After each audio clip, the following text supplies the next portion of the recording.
La insuficiencia cardíaca es una situación fisiopatológica que hace con que el corazón no sea capaz de bombear la sangre oxigenada, rica en oxígeno, por todo el cuerpo, ¿ya? Y esa insuficiencia puede ser debido a una obstrucción, y esta obstrucción puede ser lenta, puede ser progresiva, puede ser incluso puede ser incompleta, ¿ya? Pero hay tres principales causas de insuficiencia cardíaca, y esas tres principales causas son la cardiopatía hipertensiva, la cardiopatía isquémica, que está asociada al infarto agudo previo, y también la miocardiopatía dilatada. Pero hay otras situaciones, otras causas que pueden influenciar en que una persona tenga insuficiencia cardíaca, como por ejemplo las arritmias, las valvulopatías y también algunas infecciones, incluso puede ser también de causa genética, ¿ya? Debido a alguna enfermedad genética que esa persona tenga y que pueda favorecer con que esa persona venga a tener una insuficiencia cardíaca. Insuficiencia esa que va a ser influenciar directamente en la vida de esa persona.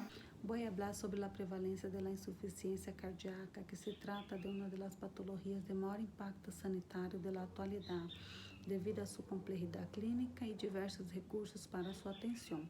La prevalencia de la insuficiencia cardíaca es muy elevada en países industrializados debido a mayor edad de la población, una incidencia muy alta de la hipertensión arterial y de casos de sobrevida de enfermedades de la arteria coronaria, en especial enseguida del infarto del miocardio. La estimativa de la tasa es de 3 a 20 casos a cada 1.000 habitantes.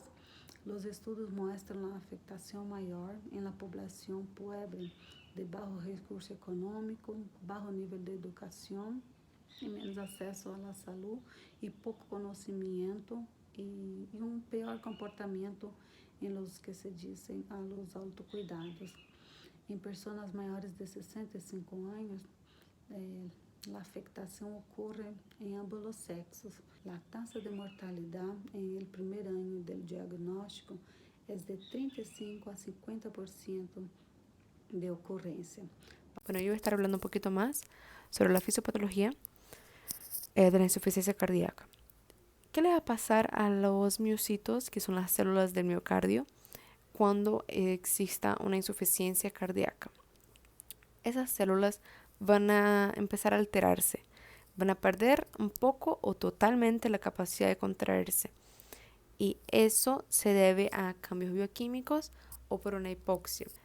¿Por qué se va a dar la insuficiencia cardíaca? Muchas veces es porque en el organismo hay mucha la presencia de Provocol o de vitamina E, o porque hay una inflamación, esa inflamación está liberando muchas citocinas, o porque hay un aumento de la actividad de la ECA, que es la enzima convertidora de angiotensina, o por una disminución del flujo sanguíneo periférico. Causas como la enfermedad coronaria, hipertensión pulmonar, infarto ventricular izquierdo, van a estar siendo con que hay un aumento de la poscarga y de la precarga y una dificultad en el vaciado ventricular. Y eso va a llevar a que haya una dilatación ventricular y una disminución del gasto cardíaco.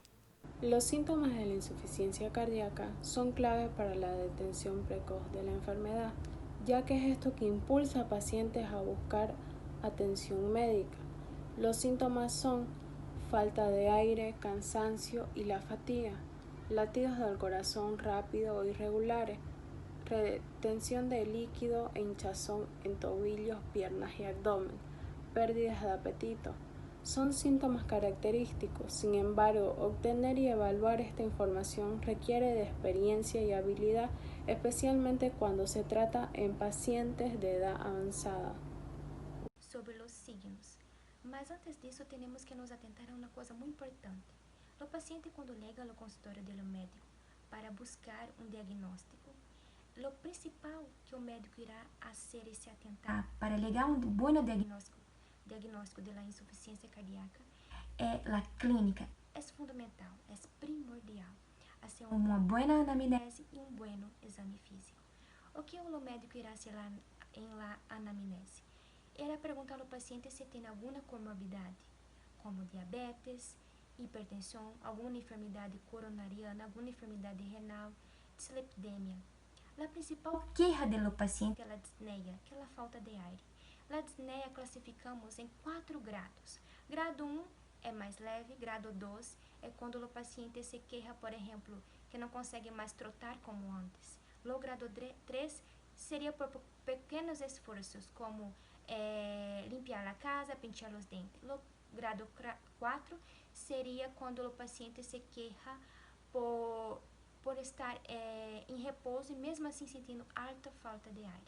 Na disneia, temos a ortopneia, que seria quando o paciente está encostado e o coração não está fazendo o trabalho que tem que fazer, e isso dificulta a levada de nutrientes a todo o corpo. A disneia por paróxica seria quando o paciente se queixa que não consegue quedar muito tempo encostado e se utiliza de almohadas para melhorar a respiração ou estar sentado. O outro tipo de disneia, a bradipneia, seria quando o paciente não consegue nem colocar os sapatos.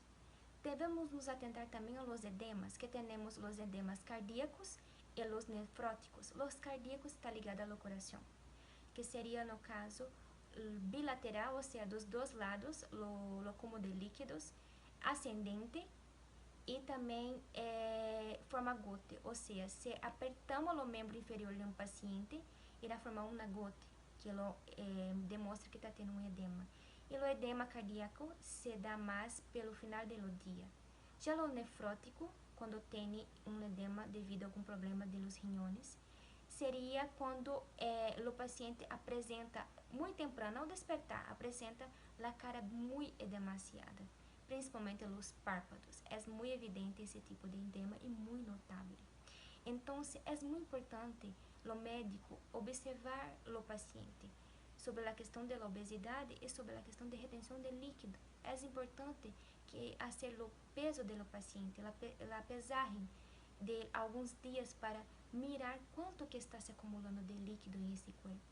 Para melhor compreensão do estudo, são divididos em 4 parâmetros iniciais, que seriam a primeira, a classificação segundo a entidade clínica.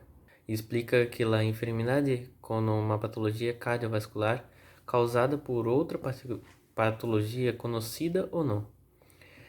Pode ser divididas em 3 entidades clínicas, que seriam insuficiência cardíaca de novo.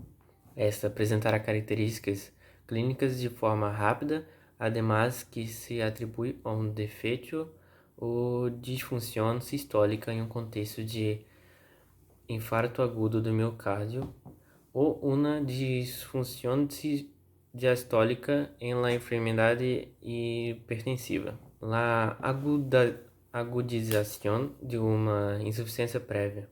A maioria das insuficiências cardíacas se dão como uma causa de uma insuficiência cardíaca e a diagnosticada, e se dão por um empeoramento da mesma. Isso pode dar-se como uma fração de injeção de sangue expulsada de um ventrículo reduzida ou preservada. Pode dar-se uma aparição rápida da sintomatologia, ademais de ativar-se mecanismos adaptativos, e também tem a insuficiência cardíaca avançada. Se dá a uma diminuição no volume sistólico e pode causar desde edema pulmonar, barro, gasto cardíaco ou choque cardiogênico. A segunda classificação, segundo, é o perfil clínico. Essa variará desde um edema pulmonar a um choque cardiogênico, o qual pode atentar contra a vida de um paciente, desde algo sempre hasta totalmente peligroso. Continuando con la clasificación de insuficiencia cardíaca, esta tiene 2 grupos más, que son la clasificación según el estado hemodinámico, que la clasifica Forrester en el infarto agudo de miocardio con 2 subgrupos. El primero, que se divide en 2, que es con presencia o ausencia de congestión o síntomas de congestión, que querrá decir si este está húmedo o seco. Y la presencia o ausencia de hipoperfusión periférica, que querrá decir si este se encuentra frío o caliente. Entre estos se dividen en 4. La más común es la que presenta hipoperfusión periférica y también presenta síntomas de congestión. La segunda no presenta hipoperfusión periférica, pero sí presenta síntomas de congestión. La tercera no presenta ni hipoperfusión periférica ni síntomas de congestión. Y la cuarta presenta hipoperfusión periférica, pero no presenta síntomas de congestión. Y la última categoría o clasificación es la clasificación según el patrón de la presión arterial. En la insuficiencia cardíaca, la presión arterial suele ser normal o levemente elevada. Sin embargo, los pacientes que presenten una presión arterial muy elevada tienen mayor riesgo de padecer complicaciones ya mencionadas. Y un pequeño grupo que presente hipotensión no suele ser muy riesgoso o no suele padecer complicaciones. El primer paso para el diagnóstico correcto es la elección de un buen tratamiento que nos permita lograr una mejoría en la capacidad funcional y la supervivencia de los pacientes con insuficiencia cardíaca. La mayor parte de las pruebas diagnósticas no aportan a datos definidos, aunque se recomienda principalmente como prueba rutinaria.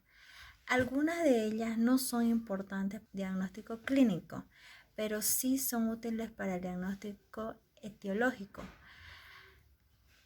En algunos casos se pueden realizar otras pruebas con el objetivo de confirmar o descartar factores agravantes o precipitantes de una descomposición o valorar la repercusión de una situación que sea ya un poco más crónica. Los criterios de Framingham para el diagnóstico de insuficiencia cardíaca son criterios mayores y criterios menores. Los criterios mayores son disnea paroxísticas nocturna, ingurgitación yugular, estertores, cardiomegalia, edema agudo del pulmón, galope de tercer ruido, reflujo hepático yugular y pérdida de peso. Los criterios menores, que son el edema de los miembros inferiores, el disnea de esfuerzo, la hematoglía, la taquicardia. Los exámenes diagnósticos son electrocardiograma, radiografía de tórax, hematología y bioquímica. El tratamiento para la insuficiencia cardíaca suele ser variado. En este caso hemos hecho el estudio del tolvaptan. ¿Qué es el tolvaptan? El tolvaptan es un bloqueador de los receptores B2 de la vasopresina en pacientes con insuficiencia cardíaca crónica descompensada. Sumado a esto tenemos la terapia estándar. Además, otros tratamientos pueden ser antidiuréticos, inhibidores de las enzimas convertidas de la angiotensina y ECA, o bien los antagonistas de la angiotensina 2 y los bloqueadores beta. El tratamiento va a variar dependiendo del tipo de insuficiencia cardíaca que tiene el paciente. Algunos de los tratamientos son ventilación no invasiva, resincronización cardíaca, y fibrilación auricular, el seguimiento continuo con dispositivos implantables o bien una cirugía. Bueno, eso fue todo. Espero que hayamos podido hacerlos entender bien el tema. Es un tema muy interesante, muy común, muy presente no solo en Bolivia, en todas las partes del mundo, de muchas causas. Entonces es una enfermedad en la cual realmente tenemos que prevenirnos. Espero que les haya gustado el video. Cualquier duda que tengan pueden escribir en los comentarios. Vamos a estar respondiendo así que nos lleguen las preguntas. Nuestra universidad, la UCEBOL, tiene su página de Instagram y su página de Facebook, que estará aquí por el video. Voy a poner el enlace, el cual ahí se suben bastante cosas interesantes, informaciones sobre todas las carreras.